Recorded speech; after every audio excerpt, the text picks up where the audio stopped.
The floor's open. Question time. Who's got some questions? So as this affects each and every one of you, you should all have your hands up asking questions. So I'm going to go over here first and take a run. Right, here we go. Hello. Hi, so I was quite heavily involved in this in the beginning, but yeah, life does get in the way genuinely. The main reason that I got involved personally was all about pollution. So the pollution exceeds legal levels in Thurrock. So is there anything, because I'm out of touch with everything, is there any data or any information we can share with everyone in the room today regarding the pollution? Right, in the scoping report from Highways England, they already noted Thurrock Council for being the worst of all neighbouring boroughs, for being worse for things like COPD, cardiovascular, heart disease, cancer, the worst. So we know that we've got 17 air quality management areas already. This route, if you were just to take a basic, very basic maths quiz, it would potentially bring out 7 more air quality management areas on top of the 17 that we've already got, if the route was to pollute just like the M25. But bearing in mind, not all of our pollution does come from just the M25. We're downwind from London, which is a huge contributor to our pollution. So there are issues that we probably aren't fully in control of, but obviously we don't want to make the situation any worse by bringing a road through that potentially brings 60,000 more vehicles a day to the area. So that is a key thing that we do need to challenge on. And I do know that the council are working hard on that. With the task force have got 3 or 4 pages of questions that go back to Highways England, challenging them of the scoping report that was just recently issued. So there is a lot going on. How we can actually overcome the pollution and the side effects of places like Dartford, Thames, Dagenham, as you get your way into East London and London, of course, itself is a challenge in its own right. So I think it's one of those questions where you probably need to go electric straight away, and then that might start to sort of bring the pollution issues down. Thurrock being a logistics hub, HGVs on the road from DP World and Tilbury pose us some major challenges, and the Thurrock Road Users Group, they meet once a month, so that's something that maybe we can work with that. So is there any other questions? Yeah. At the back.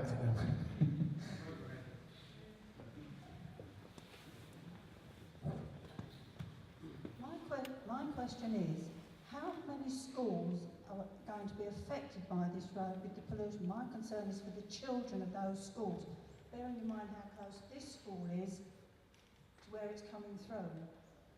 As you say, we've got so many diseases now, and I'm wondering how they're going to cope with it in the schools. It's not just the air pollution, it's also the dust that is being created by the building work. Yeah, for sure. One of the things we're trying to do as a group, the Thames Crossing Action Group, is to engage with the schools. And we've got a project up our sleeves which we think might be the answer. Who remembers, I think it was 1984, 1983 sort of time, Torrals over on the Alsea Heath playing fields done a project called Year of the Dot. Do anyone remember that? It was a film that was created from Torrals School. I actually went to Torrals School when this project was underway. Basically what it was a massive great front page spread that was printed on small pieces of paper, and it covered the entire school playing field, which is a huge playing field, and it's still there now. They haven't actually built on that bit. So we're going to try and engage with the schools with a project where each school takes a piece of that front page cover, and we're going to run a competition maybe on what will feature on that front cover. So the design of it, whether it's the Thurrock Independent or the Gazette or whatever, we could run a competition to try and get the schools engaged, and that will probably cover a headline of pollution and something to do with this road. It's a work in progress idea at the moment, but we're fully aware schools like this, treetops, We've also got all of the care homes that border this route, so they're all of concern. However, Highways England seem to have just drawn pen on paper and not actually known what the local environment is. So that's where you guys come in, and you need to write into them and tell them your worries and ask them questions and see what results you get back from them. It's the only way we can sort of take this forward. Laura? Yeah, can I just add that I've just recently emailed on behalf of TCAG to all the primary schools through Thurrock, because Friends of the Earth have a new campaign. It's the Clean Air Pack for schools. I've actually dropped all the schools, the primary schools in Thurrock, an email about this. If you've got children or grandchildren at schools in Thurrock, feel free to get in touch and ask them if the school will take part. They, the children can get involved and know what's going on. More questions? Yes, somebody. Yeah. Hello. Actually, John Walker from Radio Kent. At the time, the Dartford crossing was early in its considerations, has been moved to sea. He had it come to light the fact that the air quality monitoring station at the side of the A282 was being disbanded. So that was done very conveniently to falsify figures. That's the sort of skullduggery you're based in. Do you know what the actual outcome is from that? Has anyone locally challenged those concerns? Yes. To Bolster schools, Julia George on Radio Kent, she's livid and certainly very active. Her kids are at primary schools, etc. So Julia George Radio Kent could be a good ally to have also on your side, because it's as much of a problem, 12 miles radius of junction 5 of the A2. I'd be forced to go down the M26 because I couldn't get access to the A2 just to go back to Rochester. So a massive detour for everybody. You know, it's hellish. I want to know why this A14 is just a swear word.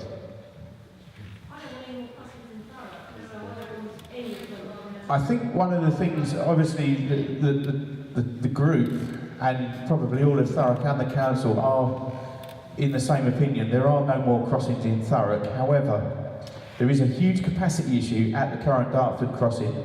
If you consider you've got a 50-mile-an-hour road, which is the A282, and each side of it you've got a 70-mile-an-hour road hitting it. So that in its natural course is going to have a third of an impact, potentially needing one more lane, probably in each direction, to try and ensure throughput through that road, because what you want to try and do is reduce the amount of queuing traffic on the M25 as it hits the A282 due to the speed differences. So whether Highways England can do anything about that, I'm not sure.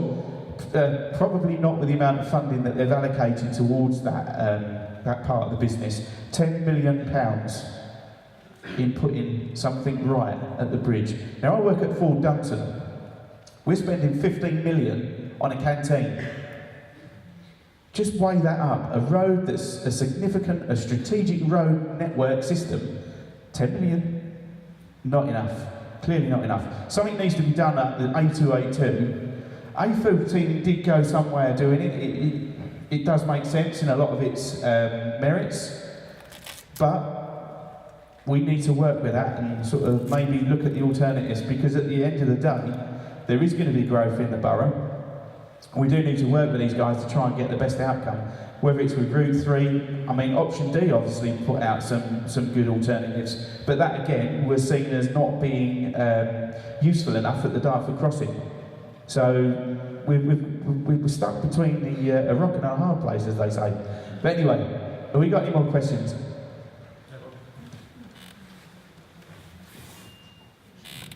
Just a simple one, really. I was going to ask, has any scoping report been produced about noise pollution? Part of the Highways England scoping report, noise pollution does feature. They have to look at that, and they're also looking at the air pollution during construction and what potentially the road could bring. Now, a lot of this is going to be simulated data. They're also putting out some monitoring stations which are new along the route, and what that will do is that will get a baseline guide to show what the route is going to be like, and then they can add on the traffic, simulated traffic data to what the baseline is at the moment. But that is probably going to occur over the next year, 18 months. I don't know if it's probably a good time. Councillor Smith, do you want to add some sort of things that the council are doing in terms of working with Highways England? Because I know you spent a huge amount of time over the last few days or week with the scoping report and the answers back to Highways England, which I felt personally was an incredible task that you had set in front of you, because you had 400 pages to sift through and then provide detailed answers or questions to Highways England. So I don't know if you can maybe elaborate and add to that for me. Yeah, it was a bit of bedtime reading for sure.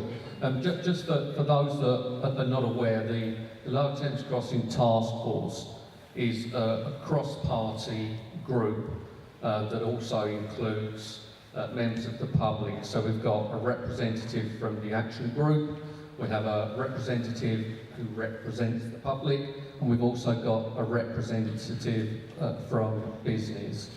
Going back to the noise question that was just raised, this is kind of low on everybody's radar at the moment, but having studied the scoping report, I'm of the mind that this is going to become as important an issue as the air quality moving forward.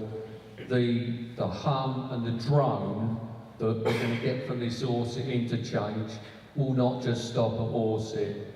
You'll be able to hear that from quite a distance. Does that help me?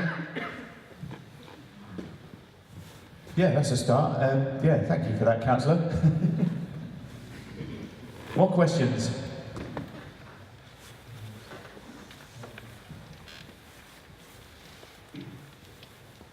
It's a bit like David Dimbleby, isn't it? Sort of without the barracking from the audience. Like Cobham, I'm usually found in the local press, so I'm not on the social media.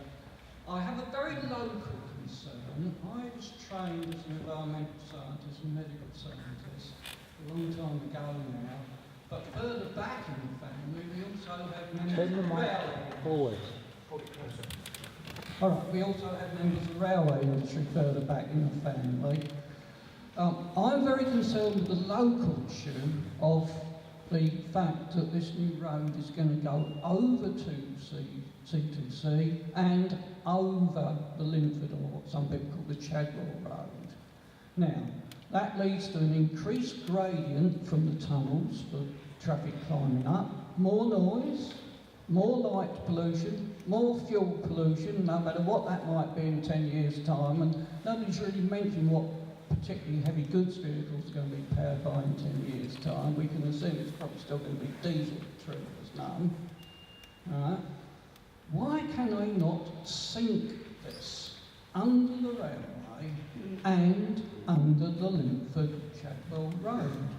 It's not new technology. Because of my family's links back to the railway industry, for 180 years the railways have been dealing with crossing dodgy land, which might be waterlogged, which might even go under the water table. The technology is there, it's been used. It's been used since early Victorian times. Now, the other issue is also the build-up of traffic at the Kent end. I also have family in North Kent, and I know perfectly well what's going to happen. It's effectively going to make a giant T-junction with the end of the A2 just before it gets to the M2. If you want to go to the M25, or if you've been diverted from the existing crossing to come all the way around here to wanting to go back onto the M25, how do you get there other than going straight back up towards the existing M25 A2 junction, where there is often hold-ups? Anybody who, like me, has had to drive through that junction, particularly coming back from Kent, maybe when there's problems, will know it's often blocked way back beyond that point. A lot of goods vehicles, a lot of passenger vehicles will want to get, say, to Eurotunnel. How do you get to the M20 from this new junction in Kent unless you go on the existing cross-country road, something like the A228? They may be roads which are quite busy, but they're busy with local traffic. They are not at the moment designed to take motorway-style traffic. So Highways England, unfortunately, are taking over this project, so any chance of having a rail crossing has already gone out the window as far as any immediate future is concerned. But they're also isolating this as the existing project. They are not prepared to consider anything outside the immediate area of this particular crossing. So what happens to traffic at either end, and there's going to be problems up at North Ockenden as well, they are not particularly concerned about some. So we've got to address this issue. There's no point in this thing becoming basically a giant blocked pair of tubes, which it could potentially become at some time. I think that's one of the things that you probably should take through your ward councillor and into the task force meeting, because it is an important point. Kim has noted the key points you've made there, and they're all issues that we've also felt that are important to us as Thurrock people. So we do need everybody to actually write in and engage with the consultation in 2018, because those kind of issues are the things that we should be asking the questions of and challenging Highways England to overcome. We feel that this route isn't going to be as smoothly free-flowing as maybe it should be. On the screen here, I've put a map up which indicates the areas, the boundaries, and it also notifies all of the Grade 2 and the Grade 1 listed buildings. So you've got things like Coalhouse Fort, Tilbury Fort, there's some other items there. All of this information is available on the environmental scoping report from Highways England. So this here is the junction that takes you into Tilbury 2. Tilbury Fort, Coalhouse Fort, and this little piece of land here, which we believe could be a plant processing facility. The things that you guys really need to engage with in Highways England to ask what these are, what this means to you, and how will it affect your daily lives. Is there any more questions? We've got one at the back. We'll come to you next. So, Councillor Gerard Rice, I met with some people on Friday, which included the State Chinese Railway Company, the ambassador to this country from China, along with a gentleman called John Lynch, who's the chairman of the new Lower Thames Tunnel Limited. They have proposals which now the State Railway Company of China are willing to fund to cross at the west of Canby, to go straight up onto the A130, to connect into the A12, and then of course we then have the A120, the M11, the A14, the A1M1. In other words, what they're planning to do is to open that whole eastern route up. And now our task will be to engage with government. We've been in to see the local members of Parliament. The local Member of Parliament, Stephen Metcalfe, has been supportive, so we'll be back to see him. We want to go and see Christopher Grayling, because he's the man that can change all this. Because at the end of the day, what we need, if this is a real proposal, and it's privately funded, the only thing they want are the tolls of the tunnel for a period of 50 years, which that's where they will make their money. And I think what was interesting, so I sit along with Peter Smith, as the Vice Chair of the task group on Thurrock Council. What was interesting, Highways England as yet just do not know where the funding's coming. And here is a serious proposal, which I'm happy to announce today, which is going to be fully funded by the State Chinese Railway Company. So I think there are alternatives, but you still need to fight this proposal. But these proposals I'm talking about will come forward. Can I have Michael on the front here? Got some questions you say first?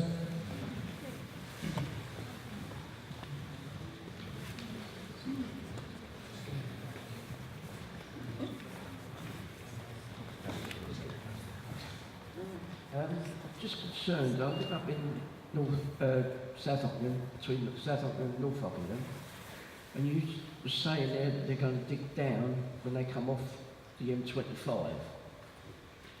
Do you happen to know where they're hoping to dig? Because I'll tell you for why. Between, on North Road, as you go out towards Upminster, you've got a sign there which says, "Welcome to Thurrock." On the right-hand side is landfill. On the left-hand side is landfill. Now, unless they're going to start looking down the White Horse pub and a few cottages along there, the only place they can come through is that reclaimed land. Now, in that reclaimed land, on the left-hand side, I can't put any actual thing to it, but there is paperwork you must be able to find that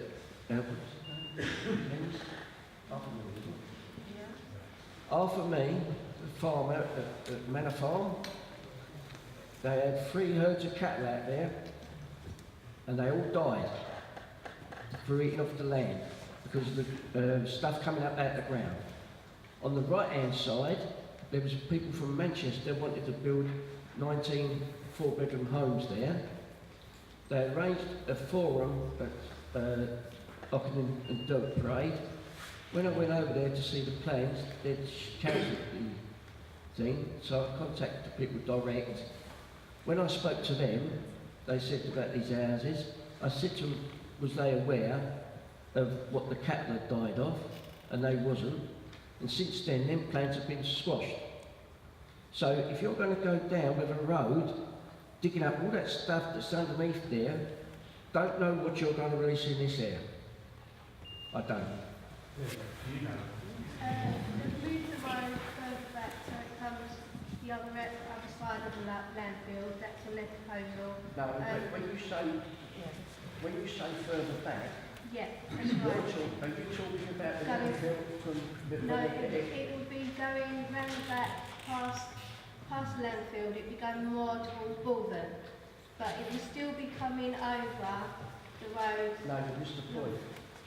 You've got the M25, Yeah, then you've got North Road. yeah, Right, in between that M25 and North Road Yeah. is landfill. Yeah. That's where the cattle die. yeah, it's further up than this where this is Can going. it be further up? I'm You've got to be that on, one stuff. pardon? I'm actually on the line where they're going to take mine out. Leo can probably answer this one. Go on then. Yeah, so just to make sure I've got your question right, you're talking about where the proposal is to cut under the M25, where it joins the M25 outside of the borough. Cut through North Road, yeah. We'll cut across North Road. Yeah, so it's adjacent to the M25. The interesting thing about this is it's the only part of the proposal that is actually going underground, and it's outside of Thurrock. And we made this point at the last meeting. It's actually the cutting part is actually in Havering. We basically don't know if it's coming across our road, North Road, or going underneath. Because when it gets to the White Horse, it changes to Ockenden Road. Yeah, but They it's close actually the road will fall between my house, Rose Cottage, and Terry and Karen's who live at the end of it. It's coming across the field. It comes near the wilderness. That's where they've changed it to. So do you know where where the restaurant used to be? Yeah. That's where they live. Yeah. I live coming to the White House, coming into the village. That bit of land in between, that's where it's coming across. Right. Okay, and then the fair river goes round. And that's when it will go underneath, on the M25, instead of going over, it will be going underneath coming out by the side of the took off where in North Wockington where the fishing place is, Yeah. where the church is, that will be to the sides.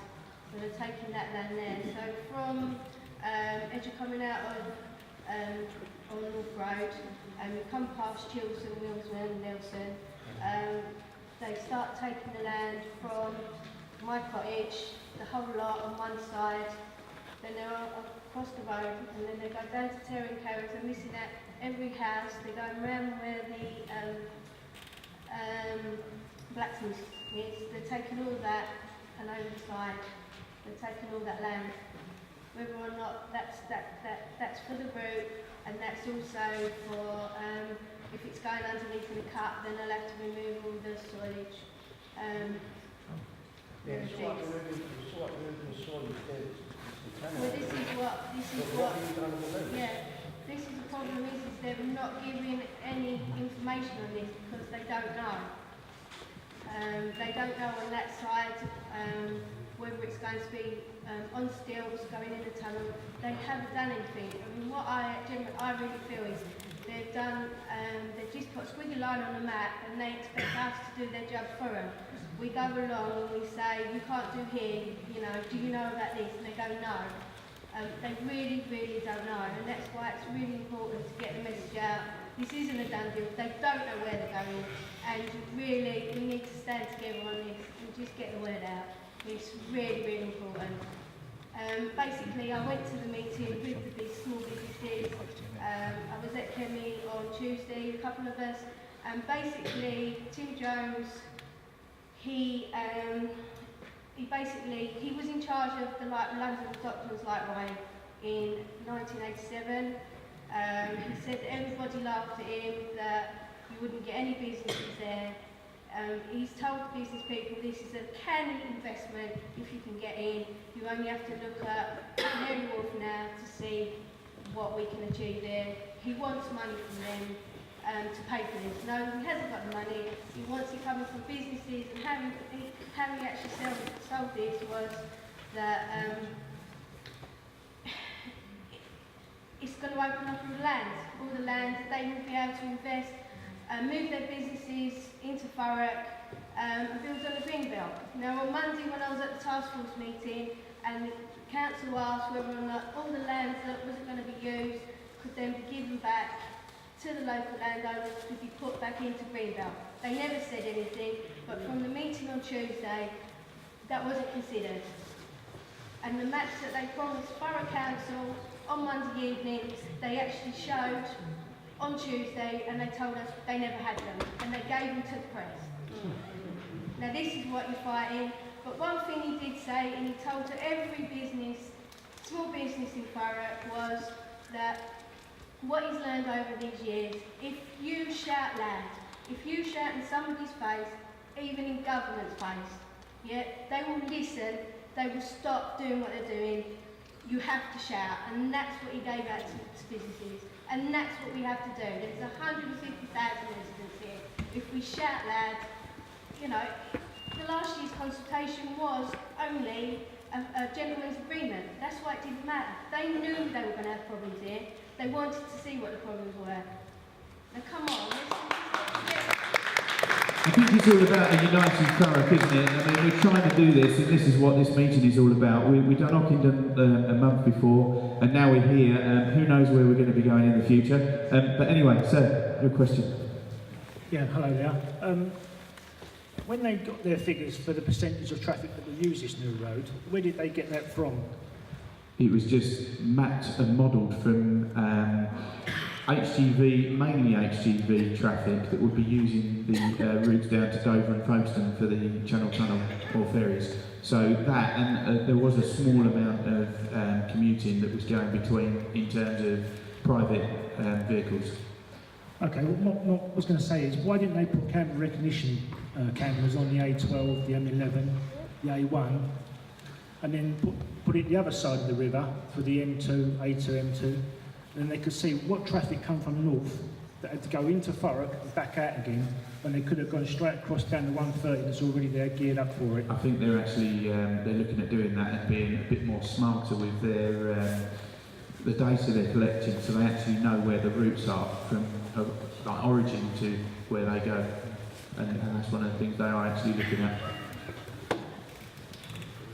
As a new resident in the area, I'm a little ignorant to some of this.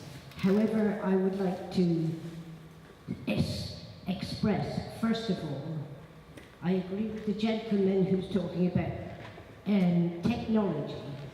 I see no reason why, with the wonderful technology that England has got, is to have a tunnel underground. Nothing cannot take the fumes, it's just ridiculous. Secondly, China, we do not allow them to come and buy another bit of our country because they're trying to take us all over. That's got to stop. I'd like to ask a question as regards of Muckingford Road. As a new resident, I have noted that there's lorries going up and down, and there is a small road into a patch of land, and I need to know, is this particular land already being prepared for the Thames crossing? Yes. So that's what's going on already. They've already started going ahead with the idea without us actually having the authority, you know, they're doing it behind our back. Very much like the government has done to us all for many, many years. We don't get the true facts, they get on with it, and they tell us more or less, you live with it or too bad. And that's got to stop. So yes, I agree entirely. We have all got to fight, and there should be a lot more people here today. I'm even disappointed with how many that are here, because it's a big area and we need to get everybody that we possibly can fighting with our MPs and stopping what is going on. Definitely. Round of applause, people. I think that's a key point there is the engagement, and this is where we're coming back to the schools. The demographic of this room is obviously at the top end. We want to try and get that lower and get the message out to the young people, especially the kids at school, primary schools and senior schools. This is their life that we're trying to protect, and I think they should be part of that lobby process to ensure that when they're in this situation, when future roads and big construction projects come their way, they're fully prepared with how to engage with the people like Highways England or any developers. So ultimately, their livelihoods we're protecting, they need to be part of that journey as well. So getting the schools engaged and getting the younger people engaged is certainly something that we need to do. But it also goes out to the older people as well. As you say, there's not enough people in this room today. And I know there's a lot of people that spent a lot of time flyering, going around people's houses, delivering information, and of course all of the online stuff that we do. So I am grateful that everybody's here today, but at the same time I do wish there was more. But anyway, more questions please for East Tilbury and this sort of area, because it's key that we cover this area. Yeah, it's the pollution I'm quite worried about for all the children in the area. I'd like to know if anybody knows if there's any kind of system we can have up in our gardens or whatever that we can buy quite cheaply that can tell us exactly how much pollution there is in our part of the woods, really. DEFRA. Was it DEFRA? Clean Air. Clean Air. There's a website and a group called Clean Air. They did have, they were giveaway packs, weren't they? It's £10. Was it £10? So yeah, literally nigh on giveaway prices, and they were. So we apply to DEFRA, do we? Well, if you Google Clean Air, Yeah. through Client Earth, was it? Why I'm asking, I actually emailed the council a few months ago asking what they intended to do about the pollution, and they wrote back and saying that really there wasn't a lot of pollution in Thurrock and it was all a hoo-ha really. I've asked questions in full council meetings about pollution over the last 2 years, and I haven't actually got a definitive answer out of them either. I've actually got that in writing. asking of them. Yeah. So if you check out, I know there are some people that have carried out tests in their gardens and stuff. Come over here. Thanks a lot. All I want is... It causes me so much trouble, this one. I live in Alsett, can you hear me okay, yes? I live in Alsett Village, and I've used one, a tester outside my house. If you go to Friends of the Earth, you can get testers off them. You pay a fee about £5, I think it is, and they will send the results here as well. Okay, you all go to Friends of the Earth, and you can just hang it outside on the lamppost outside somewhere, high enough so the little darlings don't knock it off, and you can get the information from there. Okay? I think if we all did that... That's what I'd like everybody to do. Yeah, I can put it on websites. I'll leave off here. Right, we'll try that round again because we did do that. We promoted it through the Thames Crossing Action Group Facebook page and obviously via the website, but we need to obviously engage better with people to ensure that the information is getting out there. Right, sir. Hi Matt, Dave Bowling. A question, I was at the task force meeting the other day, sitting at the back quietly, unable to ask any questions. One of the things that got to me was the council's comment that they were going to reduce the clean air sites from 17 to 10. Now this has been going on for a long time, so we have to make sure the council are doing what we want them to do. I've got a bit of an issue with air quality in that I live in East Tilbury Village and we've got DP well increasing in size and we've got Tilbury 2 coming. When you consider the diesel emissions from the ships that are going to be increasing their capacity into these things, it worries me intensely. We've got children visiting Coalhouse Court, we've got the school here. This should be the top of the council's priority, let alone £7 million on a refit for the council offices. I've lost a bit of confidence, well, total confidence in Borough Council. I think we have to go to war with them as well as work with them and tell them they work for us. These air quality sites have to increase. I didn't find a sort of furtive comment on that night that it was going to go down from 17 to 10, exceedingly satisfactory. I think this has been an entire white elephant, and the people behind this new road are DP World and Saudis and Dubai ports. I don't think that the brief given to Mr Potts to show that this road was going to affect the Dartford crossing was an honest thing. And we've talked about things like that, and I want the council to start acting rather than talking. Thank you, David. We've got Councillor Brian Little here who's going to probably elaborate on an answer. I'd just like to just make it clear what was said at that meeting, and I said it, so I should, and there will be copies of what I said at some point in the future, I imagine. I did say that we were planning to have 17 of the zones of the air quality management areas. We're looking to take them down to 10. However, we're not going to do that because we recognise there's so many issues with what's going on with air quality that that's not going to happen.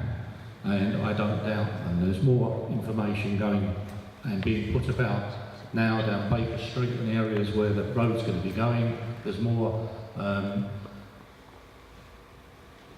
sampling going on than we do currently at Thurrock. We have a couple of air sampling stations, one in the middle of Grays, which isn't much good to the potential for a road, but Grays and Purfleet and areas like that are areas of high pollution generally anyway. But I just wanted to make it clear that there is no intention of taking any of those air quality management areas out. I stopped that happening about 6 months ago. We have a strategy. We're trying to develop a better strategy for what's there now and what we want, what we've asked Highways England to do, and this was not last meeting but the meeting before, was to say to them, we don't just want you to come along and potentially put a road here, we want you to fix the issues that we've got now and then look at what you can do to mitigate anything in the future for what you're putting in as well. So we don't want a bloody road here. But if we're going to get a road, you fix our problems that we've got here now as well. Got a question for Brian, please. Go for it. I'll bring the mic over. So Brian, just asking about the air quality monitors. Is there any potential for them going onto all of the schools in the area that are going to be affected by the route? That's a good question, and it's something that I think, if it isn't already happening, it should do. Yeah. The testing and the quality management we do is a long-term stuff, and we have little pots around on lampposts around different areas, and we have trends for over 2 years that we look at, and if somebody nicks a pot or destroys a pot, that information's gone, and you have to restart it all. So we need something that's more of a sampling than something like long-term like that, so that we can get some baseline information now. We're all talking about, and a lot of us are looking at that for us here, we're looking at that we're doing a lot of what we're doing now to future-proof for our children and our grandchildren. And at the end of the day, it's them that you're fighting for most of the time, whatever you do in life. So if this school is going to be in the firing line, I would expect to see an air quality monitoring station and a proper full air quality monitoring station put on this school and every school that's going to be affected right the way through that route. And I'd like to see the results of that coming back to us at the TCAG.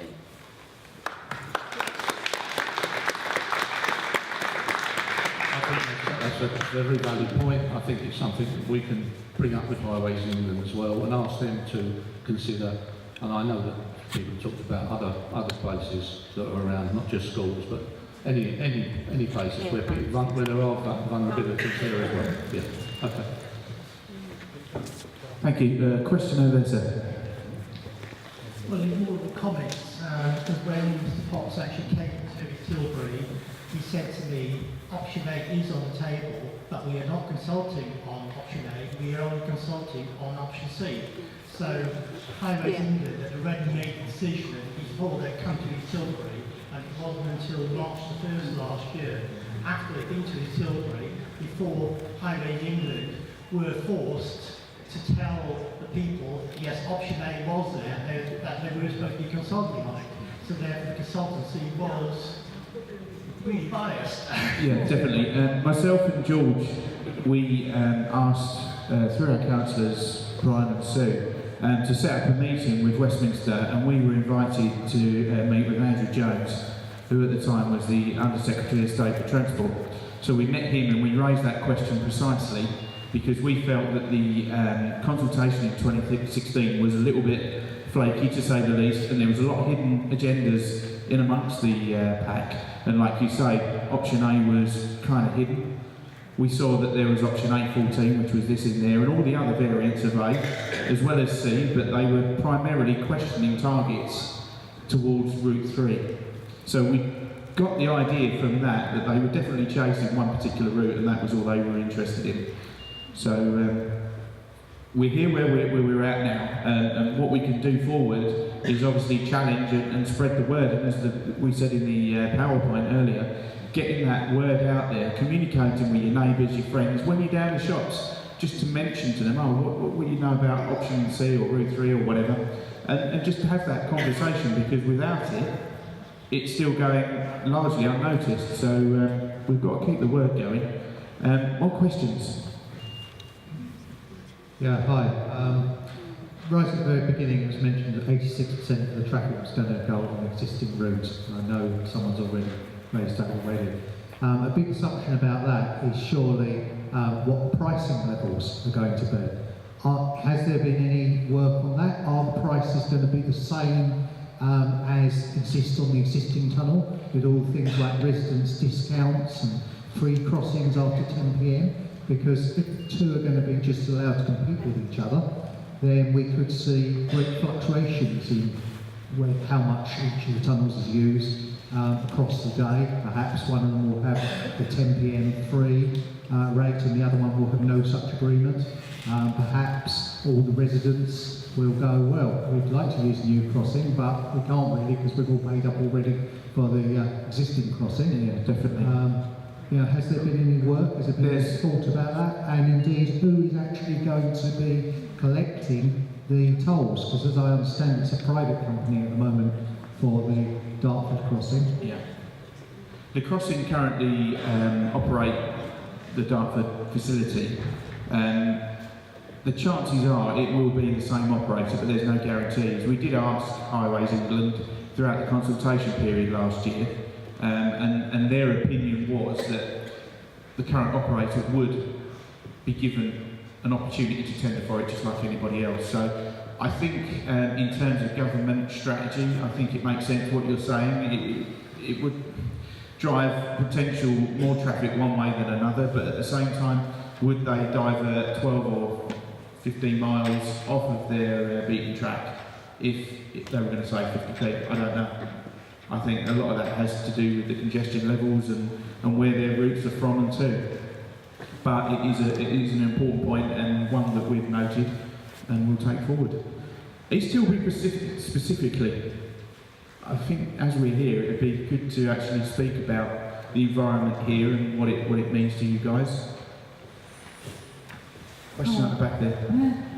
I'm Jo. I live in Opposite, but something that I did actually raise on the Lower Thames site the other day was, I can't remember if it was an email that was sent to me or if it was something that I saw on the Lower Thames crossing site, where there was a video of a Highways England meeting to companies trying to corruptively, if you like, get them on board with obviously, selling to them, it will grow their business, trying, every which way that they can. But what they'd incorporated into their meeting was an app.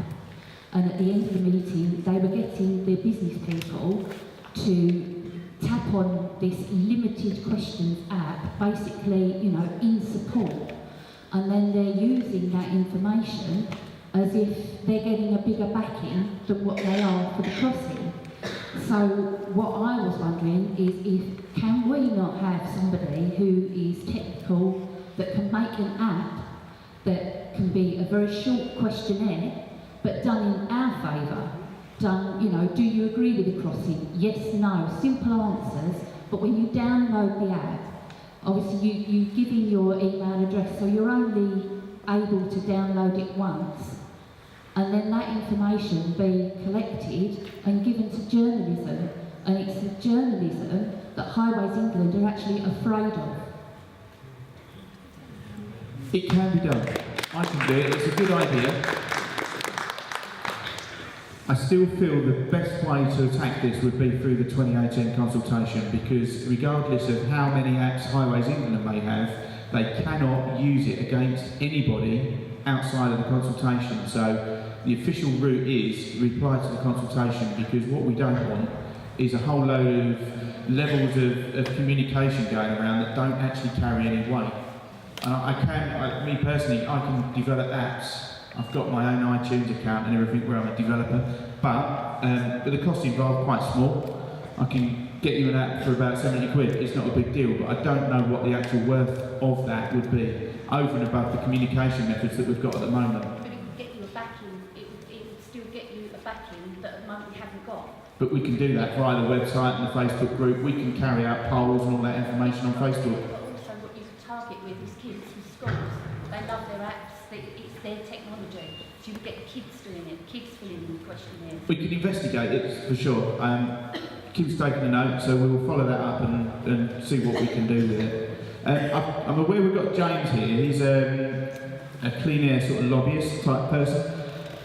I don't know if you've got anything to quickly say, James. James is from Kent. He's looking at alternative transports and clean air things. He's a Lib Dem councillor, but above that, over and above that, is the same as you and me. We believe the dirty air, so he's trying to clean it up for us. So, James. I think it's brilliant the things, sorry I was late to this meeting, I think it's brilliant the things that I've heard, because you're talking about pollution. And I think pollution is now becoming more of an issue. And we're getting wise, and we're realising that our children, we're talking about children, but that road traffic at the moment does cause an awful lot of pollution. So the reason why I got involved with this and met Nat, and also met Councillor Little and Magdalene last week, which was great, was because when this happened in the Kent side, my parents live quite close to the route of the Kent side, but to be honest, I think it's a very difficult fight. I realised that from the beginning. But the one thing that really bothered me about it, that the other forms of transport weren't being looked at all. And the 2013 consultation, the previous one to 2016, discounted other forms of transport very early on. It referred to Parsons Brinkerhoff, I think, that said that there wasn't journeys between North Kent and Essex. Well, I've come today, yeah?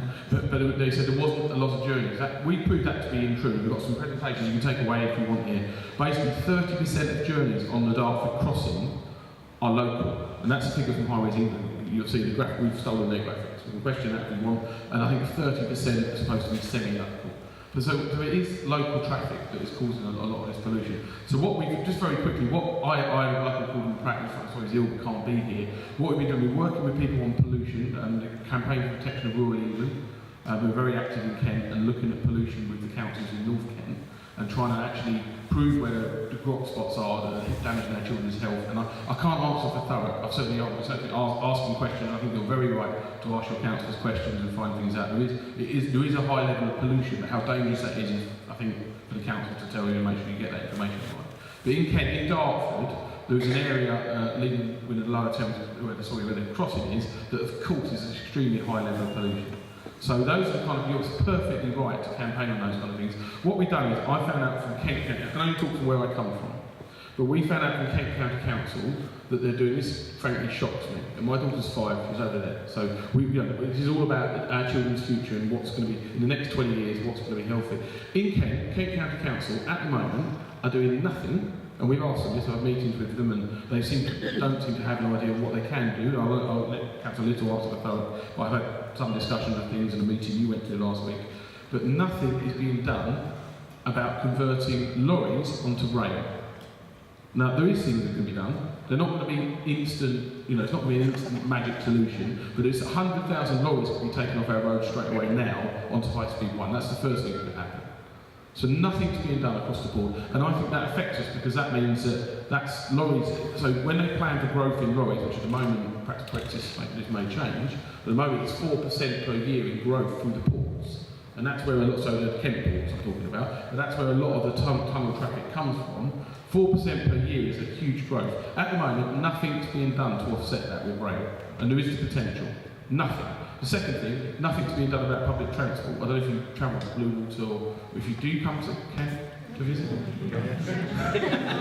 It's very simply, if you come to Kent, if you wanted to come by public transport, of course you've got the Tilbury ferry that doesn't run today, it doesn't run on a Sunday, so it's not really it can't take a high capacity. We've travelled on it, it's lovely. It's a little tourist attraction, really. Some people use across to the ports, and we understand that, but it's not a real simple way of getting there. The other thing is that there's a bus service that runs from Bluewater to Thurrock. I see you facing Paul there. It's not a very regular bus service. It's run by your bus company here in Thurrock. It's nice and clean, and I think it's reasonably reliable, but of course it gets stuck in the traffic.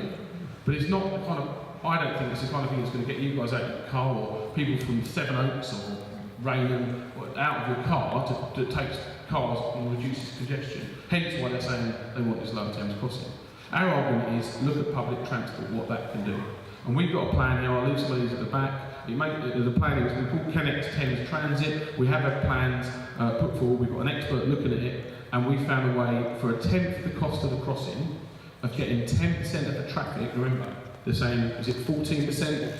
Will be, so this is what we're saying, this hasn't been looked at, it's shocking. So we've looked at it privately, the dad's army basically, we've looked at it. We can get 10% of the crossing traffic within 5 years off of that crossing to alleviate and add to the economy. We'll talk about it in business terms, it will help you, it will help your economy, because you'll be able to travel from Essex to Kent without having to go by road. So 10% of the traffic for 10% of the cost. I'm disgusted at my county council, I'm a borough councillor, but my county council haven't even looked at it. And we've asked them, they're doing nothing. Your council had the opportunity. The good news is Thurrock officers, and certainly Councillor Little, have looked at it, and it wasn't a no, it was a, well, this is interesting in the long run. So the benefit of this to you guys is it may actually find a way of actually saying, well hang on, you say we need a lower Thames crossing in your next consultation, why have you not looked at this credible scheme? I'll leave the details at the back. I think it's brilliant that you guys are really fighting really hard on this and keep looking at the pollution angles. We're happy to help as much as we can. The idea about doing it yourself, about doing it where you've been doing it, brilliant, do it. Do talk to the council about it. They've got officers that look at that. I think Mark Gentry is one of the officers. Do tell them you're doing it, I think, and do it, because they'll tell you what's right and what's wrong about it, but use it. I think it's brilliant. I think it's brilliant your campaign's kept going over here. It is still going in Kent, as you know, I'm speaking to, but I think the turnout for meetings is not as high as what you've got, so keep doing it, and I think your children will end up being better off for it. I'll leave the presentations about the tram at the back. Thank you, James. Curious of time, and we've all got busy lives. 10 more minutes, maybe. Question at the back, sir. I was wondering where the housing market's actually starting to move here, because I've spoken to a number of people who've actually moved into the area. None of this has been showing up on the searches. So surely it should be, so that the people who are moving into the area, that's how long the estates have been built. Okay, what we've done is we've noted that question and we'll follow it up. But what you do need to do is obviously take ownership of that. We as a group can obviously assist you, but you guys here in East Tilbury, if you see things that are happening, you need to go through your ward councillor, even your MP, to try and escalate these issues if you've got concerns. Obviously your community forum is also here, they meet regular. So there's opportunities for you to do there and follow that up. But we'll take that away and see what we can get out of that. Any more questions? Right, over here. Madam. Yes, on behalf of your forum that supports West, East Tilbury and Linford, we do have a meeting with Highways England and Stephen Metcalfe this Tuesday. In particular, we will be bringing up how they can mitigate this road and this tunnel for the people of this area. So that's what we're going to concentrate on at the moment for East Tilbury, Linford and West Tilbury, and how we can mitigate the impact to this area if this tunnel and this road